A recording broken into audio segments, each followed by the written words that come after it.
ಭಾರತ ಪಾಕಿಸ್ತಾನ ಯುದ್ಧದ ವಿಷಯದಲ್ಲಿ ಭಾರತ ಏನು ಮಾಡ್ತು, ಪಾಕಿಸ್ತಾನ ಏನು ಮಾಡ್ತು, ಈ ವಿಷಯದಲ್ಲಿ ಕೊತ್ತೂರು ಮಂಜುನಾಥ್ ಥರದವ್ರು ಮಾತಾಡ್ತಿರ್ತಾರೆ. ಕೊತ್ತೂರು ಮಂಜುನಾಥ್ ಥರದವರು. ಬಟ್ ಅಂತಾರಾಷ್ಟ್ರೀಯ ವಿಶ್ಲೇಷಕರು ಇದನ್ನು ಯಾವ ದೃಷ್ಟಿಯಿಂದ ನೋಡ್ತಾರೆ ಅಂತ, ಅಂತಾರಾಷ್ಟ್ರೀಯ ವಿಶ್ಲೇಷಕರು ಸುಮಾರು ಜನ ಮಾತಾಡಿದ್ದಾರೆ ಈ ವಿಷಯದಲ್ಲಿ.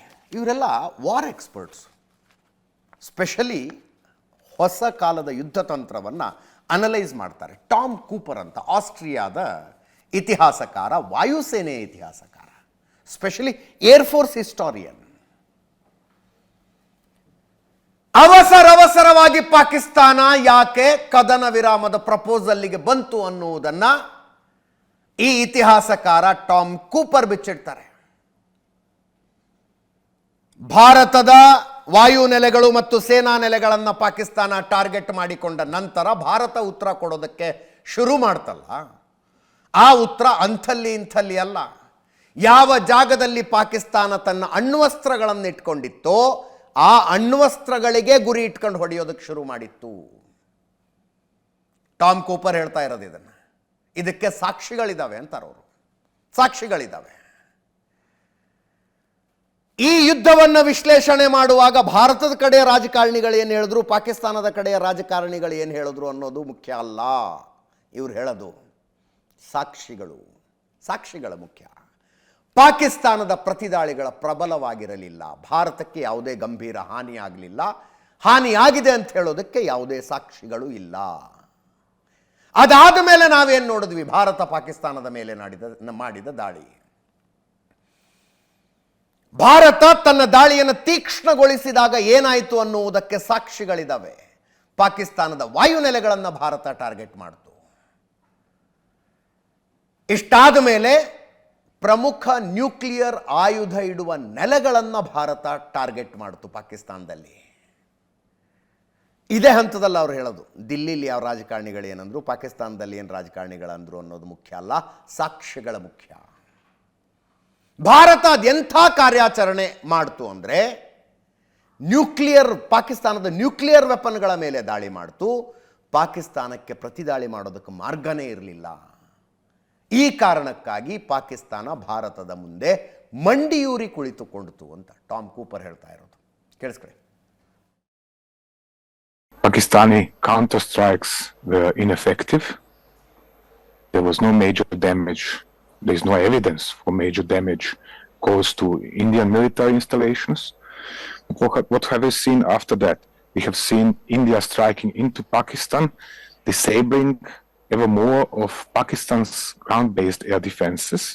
What have we seen as next? We have seen evidence of India intensifying its strikes, striking Pakistani air bases, and then also strong indication of India concluding the operation by striking major nuclear weapons facilities inside Pakistan.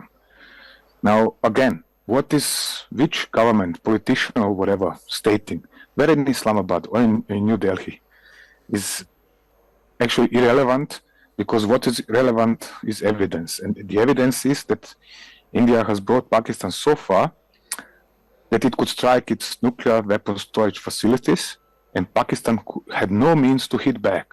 India has brought Pakistan to its knees. It's as simple as that. Clear-cut victory, yes.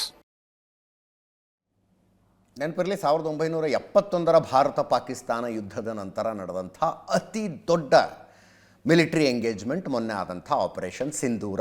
ಇದು ಯುದ್ಧ ಅಲ್ಲ, ಘೋಷಿತ ಯುದ್ಧ ಅಲ್ಲ. ಇದು ಪಾಕಿಸ್ತಾನದೊಳಗಿನ ಭಯೋತ್ಪಾದಕ ನೆಲೆಗಳನ್ನು Bharat target ಮಾಡ್ಕೊಂಡು ದಾಳಿ ಮಾಡ್ತು. ಇಟ್ ಈಸ್ ಆಪರೇಷನ್ ಸಿಂಧೂರ ಅಷ್ಟೇ. ಇದಾದ ನಂತರ ರಾವಲ್ಪಿಂಡಿ ಪಾಕಿಸ್ತಾನದ military head quarter. Rawalpindi, Islamabad ಮತ್ತು ರಾವಲ್ಪಿಂಡಿ ಟ್ವಿನ್ ಸಿಟೀಸ್. ಅವರ ಎಲ್ಲ ಮಿಲಿಟರಿ ಫೆಸಿಲಿಟೀಸ್ ಅಲ್ಲೇ ಇರೋದು, ಮಿಲಿಟರಿ ಹೆಡ್ ಕ್ವಾರ್ಟರ್ ಅದು. ಅವ್ರ ಮಿಲಿಟರಿ ಚೀಫ್ ಅಲ್ಲೇ ಕೂತ್ಕೋತಾರೆ. ಯಾವಾಗ ರಾವಲ್ಪಿಂಡಿಯನ್ನೇ ಭಾರತ ಟಾರ್ಗೆಟ್ ಮಾಡ್ತೋ ಆವಾಗ ಪಾಕಿಸ್ತಾನ ಡಿಸೈಡ್ ಮಾಡಿದೆ, ಮಿಲಿಟರಿ ಹೆಡ್ ಕ್ವಾರ್ಟರ್ ಇನ್ನಿಲ್ಲಿ ಇರೋದು ಬೇಡ, ಚೇಂಜ್ ಮಾಡೋಣ, ಶಿಫ್ಟ್ ಮಾಡೋಣ ಅಂತ. ಪಕ್ಕದ ಇಸ್ಲಾಮಾಬಾದಿಗೆ ಶಿಫ್ಟ್ ಮಾಡ್ತಾರಂತೆ.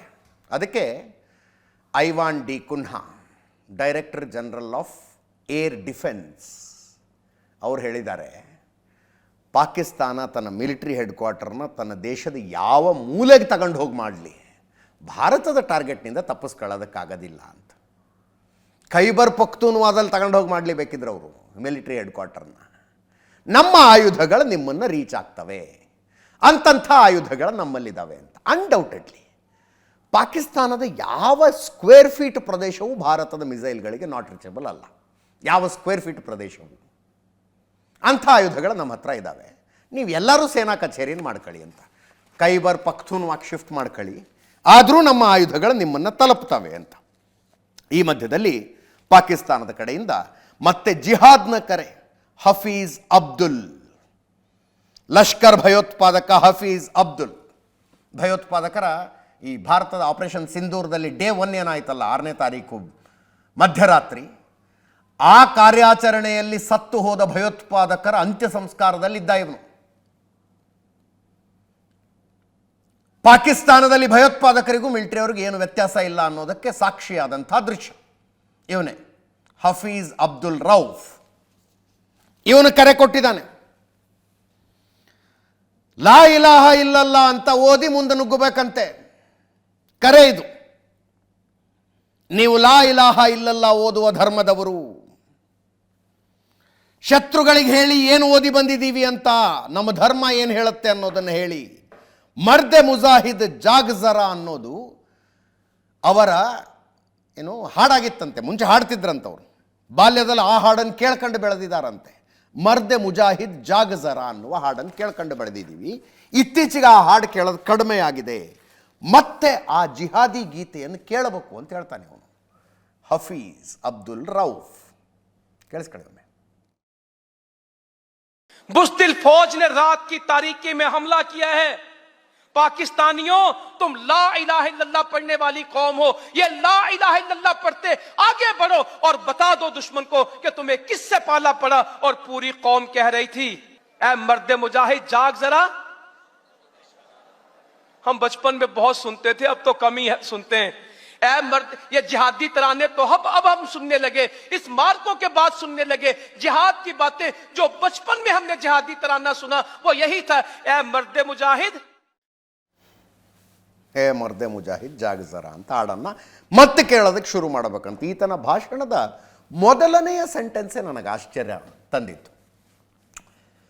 ಹೇಡಿ ಶತ್ರು ಮಧ್ಯರಾತ್ರಿ ಕತ್ತಲದಲ್ಲಿ ದಾಳಿ ಮಾಡಿಬಿಟ್ಟ ಅಂತಾರೆ. ಹೇಡಿ ಶತ್ರು ಮಧ್ಯರಾತ್ರಿಯ ಕತ್ತಲಿನಲ್ಲಿ ದಾಳಿ ಮಾಡದ ಅಂತ ಭಾರತ ಘೋಷಣೆ ಮಾಡಿದ್ರಿ. ನಮ್ಮ ದೇಶದ ಪ್ರಧಾನಮಂತ್ರಿಗಳು ಘೋಷಣೆ ಮಾಡಿದರು, 26 ಜನರ ಅಮಾಯಕರ ಪ್ರಾಣಗಳಿಗೆ ಸೇಡು ತೀರಿಸಿಕೊಳ್ತೀವಿ, ನಿಮಗೆ ನಿಲ್ಲದಕ್ಕೆ ನೆಲ ಇಲ್ದಂಗೆ ಮಾಡ್ತೀವಿ ಅಂತ ಘೋಷಣೆ ಮಾಡಿ ನಡೆಸಿದ ದಾಳಿಯಾಗಿತ್ತದು. 26 ಜನರನ್ನ ಪಹಲ್ಗಾಮ್ನಲ್ಲಿ ಹೆಂಡತಿ ಮಕ್ಕಳ ಜೊತೆಗೆ ಪಿಕ್ನಿಕ್ ಮಾಡೋದಕ್ಕೆ ಬಂದವ್ರನ್ನ ಹೊಡೆದ್ರಲ್ಲ, ನಿಮ್ಮನ್ನು ಧೈರ್ಯವಂತರು ಅಂತಾರ, ಗಂಡಸರು ಅಂತಾರ? ನಿಮಗೆ ಅಸಹ್ಯದ ಜನಾಂಗ ಅಲ್ವಾ ಅದು ಹಂಗೆ ಹೊಡೆದಿದ್ದು? ಬಿಲಾವಲ್ ಭುಟ್ಟನೋ ಅಂದ ಹಂಗೆ, ಹೇಡಿಗಳಂತೆ ಮಧ್ಯರಾತ್ರಿ ನುಗ್ಗಿ ದಾಳಿ ಮಾಡಿದ್ರು ಅಂತ. ಅರೆ, ಮಾಡೋದಿದ್ರೆ ಯುದ್ಧ ನಮ್ಮ ಸೈನಿಕರ ಮೇಲೆ ಮಾಡಿ ನೋಡ್ರಿ, ಬಂದು ನೋಡಿ ನಮ್ಮ ಸೈನಿಕರ ಮುಂದೆ. ಯಾರೋ ಡಾಕ್ಟರ್ ಅಂತೆ, ಯಾರೋ ಪ್ರೊಫೆಸರ್ ಅಂತೆ, ಅವ್ರ ಹತ್ರ ಪಿಸ್ತೂಲು ಬಂದೂಕು ಒತ್ತಟ್ಟಿಗಿರ್ಲ್ರಿ, ತರಕಾರಿ ಹೆಚ್ಚೋ ಚಾಕು ಕೂಡ ಇರಲ್ಲ. ಅಂಥವ್ರನ್ನ ಧರ್ಮ ಕೇಳಿ ಕೇಳಿ ಪಾಯಿಂಟ್ ಬ್ಲಾಂಕ್ನಲ್ಲಿ ಹೊಡೆಯೋದನ್ನು ಗಂಡಸ್ತನದ ಕೆಲಸ ಅಂತಾರ, ಗಂಡಸ್ತನದ ಕೆಲಸ ಅಂತಾರ ಅದನ್ನು. ಭಾರತೀಯ ಸೇನೆಯ ಕಾರ್ಯಾಚರಣೆಯನ್ನು ಹೇಡಿ ಕಾರ್ಯಾಚರಣೆ ಅಂತಿದ್ದಾರೆ ಇವರು. ಯಾವತ್ತು ಧೈರ್ಯವಂತ ನಡೆಯನ್ನು ಯಾವತ್ತು ಪಾಕಿಸ್ತಾನ ತೋರಿಸಿತ್ರಿ? ಆ ದೇಶದಲ್ಲಿ ನಿಂತ್ಕೊಂಡು ಮಾತಾಡ್ತಿದ್ದಾನೆ ಇವನು ಹಫೀಜ್ ಅಬ್ದುಲ್ ರೌಫ್. ನಿಮ್ಮ ಸೈನಿಕರನ್ನ ಕಾರ್ಗಿಲಿಗೆ ಕಳಿಸಿ ಅವ್ರು ಸತ್ತಾಗ ಅವ್ರು ನಮಗೂ ಅವ್ರಿಗೂ ಸಂಬಂಧನೇ ಇಲ್ಲ ಅಂದಂಥ ದೇಶ ಅದು. ಅದನ್ನು ಹೇಡಿ ದೇಶ ಅನ್ನೋದಿಲ್ವಾ? ನಿರ್ವೀರ್ಯ ದೇಶ ಅನ್ನೋದಿಲ್ವಾ? ಕೈಲಾಗದ ದೇಶ ಅನ್ನೋದಿಲ್ವಾ? ಅದನ್ನು ಭಾರತದಲ್ಲಿ ಒಂದು ಕಾಲದಲ್ಲಿ ಸೇನೆಯಲ್ಲಿ ಸೇವೆ ಸಲ್ಲಿಸಿ ಆನಂತರ ನಿವೃತ್ತನಾಗಿ ಇರಾನ್ನಲ್ಲಿ ವ್ಯಾಪಾರ ಮಾಡ್ಕೊಂಡಿದ್ದ ಅನ್ನುವ ಏಕೈಕ ಕಾರಣಕ್ಕಾಗಿ, he is carrying Indian passport ಅನ್ನುವ ಏಕೈಕ ಕಾರಣಕ್ಕಾಗಿ ಬಂಧಿತನಾಗಿ ನಿಮ್ಮ ಜೈಲಿನಲ್ಲಿರುವ ಕುಲ್ಭೂಷಣ್ ಯಾದವ್ನ ಬಿಡಿಸ್ಕೊಂಡು ಬರೋದಕ್ಕೆ ಇನ್ನೂ ತನಕ ಭಾರತ ಬಡದಾಡ್ತಾ ಇದೆ. ಯಾಕೆ? ಭಾರತದ ಪ್ರಜೆ ಆತ ಅಂತ. ನಿಮ್ಮ ಸೈನಿಕರು ಸತ್ತೋದ್ರೆ ಅವ್ರಿಗೂ ನಮಗೂ ಸಂಬಂಧನೇ ಇಲ್ಲ ಅಂದಂಥ ದೇಶ ನಿಮ್ಮದು. ಅಲ್ಲಿ ಕೂತ್ಕೊಂಡು ಭಾರತದ ಪಡೆಗಳ ಕಾರ್ಯಾಚರಣೆಗಳ ಬಗ್ಗೆ ಈತ ಮಾತಾಡ್ತಾ ಇದ್ದಾನೆ. ಒಬ್ಬ ಭಯೋತ್ಪಾದಕ, ಲಷ್ಕರ್ ಎ ತಯ್ಯಬಾದ ಭಯೋತ್ಪಾದಕ. ಜನಸಾಮಾನ್ಯರು ಓಡಾಡೋ ರೈಲ್ನಲ್ಲಿ ಬಂದು ಬಾಂಬ್ ಬಿಟ್ಟಂಥವ್ರು ನೀವು, ದೇವಸ್ಥಾನದಲ್ಲಿ ಬಾಂಬ್ ಬಿಟ್ಟಂಥವ್ರು ನೀವು. ನಿಮ್ಮಿಂದ ಧೈರ್ಯ ಮತ್ತು ಹೇಡಿತನದ ಪಾಠ ಭಾರತ ಕಲಿಬೇಕಾ? ಆ ಗುಂಪಿನಿಂದ ಕಲಿಬೇಕಾ? ಧೈರ್ಯತನ ಅಂದ್ರೇನು, ಶೌರ್ಯ ಅಂದ್ರೇನು, ಹೇಡಿತನ ಅಂದ್ರೇನು ಅನ್ನೋ ಪಾಠ ಇವನಿಂದ ಕಲಿಬೇಕಾ? ಅಸಹ್ಯ.